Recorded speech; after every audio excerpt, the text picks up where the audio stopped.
So yesterday we're trying to compile a list, the list of emails and phone numbers of all the major oil marketers so that we can send an email to them to give us feedback on whether or not they received fuel subsidy from 2016 till 2023. As I was preparing that list, the list was ready.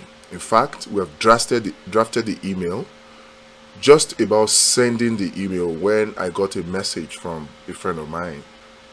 And when I opened the message, what I saw really shocked me and annoyed me. Because when we're talking about the fact that there was no need for this whole fuel subsidy removal in the first place, many people were calling us all kinds of names. And if you go into the mainstream media space, what you hear is people, so-called oil and gas experts that appear to be paid to come and start talking about how fuel subsidy was unbearable for government to bear, that government could no longer sustain it. And in fact, every time I heard this, I was always annoyed. Because from the documents that we obtained about the DSDP arrangement, we knew, and that was when we came out and said that there was no fuel subsidy payment, and that NNPC had not paid any subsidy to anybody. Yet, the Tinubu administration kept insisting that subsidy had to go.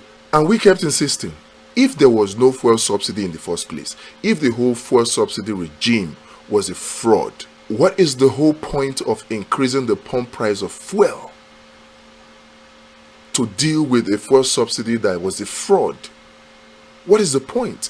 If the fuel subsidy did not exist in the first place, and some people were collecting money in the name of fuel subsidy, and they were coming out openly, according to what the former governor of Bauchi State said, they were coming out in the Aso Rock Villa to meet President Buhari to say that they were tired of making money, of stealing Nigeria's money, that he should remove fuel subsidy. If they knew that the fuel subsidy did not exist, and people were just raising invoices to collect fuel subsidy, if they knew that that was the case, how is increasing the pump price of petrol to make life difficult for average Nigerians, how is that fuel subsidy removal? When what should have been done would have been to go after those that were collecting the fuel subsidy fraudulently to return the monies that they have collected.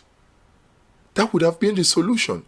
But we're not looking in that direction. I was determined to make sure that we got to the bottom of it and exposed everybody that was involved in the fuel subsidy regime. We have done a list, a compilation of their contact email addresses, and then their phone numbers. So we're going to call and also send them an email. And if they don't respond to the email, we also did a compilation of their addresses. We're going to send them hard copy letters, after which we're going to take them to court. Because we wanted to get to the bottom of it. So what did we do? Right at the point where we're about to send the emails was when I got this message about a probe by the House of Representatives. The House of Representatives ad hoc committee investigating the subsidy regime payments from 2013 to 2022 has said that the profiles of 23 oil companies trading in Nigeria are not known, according to data from the Corporate Affairs Commission. The chairman of the committee, Honorable Mustafa Ibrahim Aliyu, at the resumed hearing of the committee with a couple of oil companies in attendance to explain their role in the deal with the Nigeria National Petroleum Company NNPC Limited, said that they have serious questions to answer. Aliyu, who read the list containing the names of the individual companies, explains that a communication from the Corporate Affairs Commission, CAC, on the request of the committee came back without any information on the affected companies. At the bottom of that document was a statement that was shocking to me and annoying to me. So when I said that there was no fuel subsidy and all the evidences came out to corroborate that fact, that there was no fuel subsidy in the first place and that there was no need to increase any pump price of petrol, because even with the old price of 185, 195 naira per litre, NNPC was already making a profit of over 100 naira per litre. at 195, NNPC was making a profit of over 100 naira per litre. The studies are there, the empirical data are there. In the document that was done, that was presented by Dr. Agbon, it was stated there clearly. But since nobody will believe, since mainstream media will not believe, and the Tinubu administration kept pretending as if there was a fuel subsidy that they removed, we continued, only to find that the House of Representatives had set up an ad hoc committee to investigate this whole DSDP arrangement of the NNPC, and they had investigated this subsidy regime, and they came to some conclusions. And part of it is this annoying one that I will read to you right now, that Tinubu was made aware of, that Buhari was made aware of, yet they still went ahead to dance to the tune of the World Bank and IMF to increase pump price of petrol, to privatize, to devalue Nigeria's naira, to increase the school fees of university and unity schools in the name of signing the student loan bill, to privatize Nigerian company in the name of signing electricity bill. They were just doing all manner of policies to play and dance to the tune of the IMF and the World Bank. They still went ahead despite knowing what I'm going to read to you now. Look at it. Earlier, the committee quizzed representatives of Sahara Energy Resources Limited, Oando PLC, Hyde, and AA Rano, where they took turns to explain contract deals with the NNPC, saying they only lifted crude oil in the direct sale, direct purchase scheme and were not part of the subsidy payment. The oil marketers that were part of the DSDP arrangement, these companies I just mentioned, the Oando, AA Rano, Sahara Resources Limited, they were part of the DSDP arrangement. Now they have come out to say, oh, we only lifted crude oil to give to the refining component of their consortia. And then this consortia brought back refined petrol to give to NNPC, which NNPC now sold to them, that they were not part of any fuel subsidy payment. So what we were even going to send out emails for them to confirm to Nigeria, they have already confirmed to the House of Representatives ad hoc committee that they were not part of any subsidy payment. So the House of Representatives already knew. The chairman of that House of Representatives, Honorable Mustafa Ibrahim Aliyu from Sokoto State, is still a member of the 10th National Assembly. He's still there. The whole National Assembly, they were aware that there was no fuel subsidy payment made. They were. Oando PLC is headed by Wale Tinubu, Tinubu's nephew. Definitely, Tinubu is aware. From what the former governor of Bauchi said, Buhari is aware.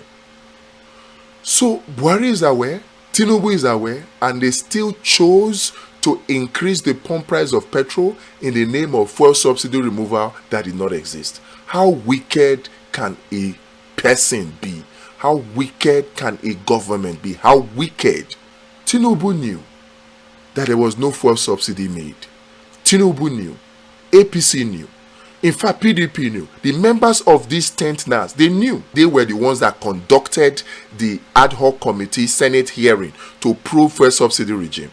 They were the ones that conducted it and came up with this conclusion, where they were told categorically by Sahara Energy Resources, Oando PLC, AA Rano, that they were only involved in lifting crude oil in the direct sale, direct purchase scheme, that they were not part of the fuel subsidy payment. These are the same major marketers whom NNPC claimed that they paid subsidy payments to. These same oil marketers have come to say that they did not receive fuel subsidy. They have come out to exonerate themselves. So if the marketers that are responsible for this DSDP arrangement say they did not receive fuel subsidy, who then did NNPC pay fuel subsidy to?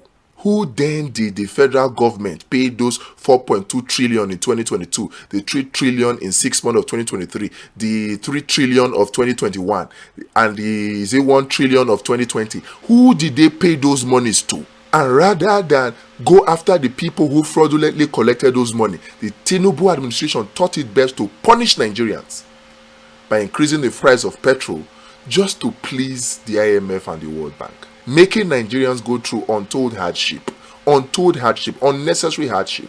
We demand justice. The price for the pump price of petrol must be returned back to 195 naira, at which price the NNPC was already making 100 naira profit. It must be returned to reduce and reverse the inflation.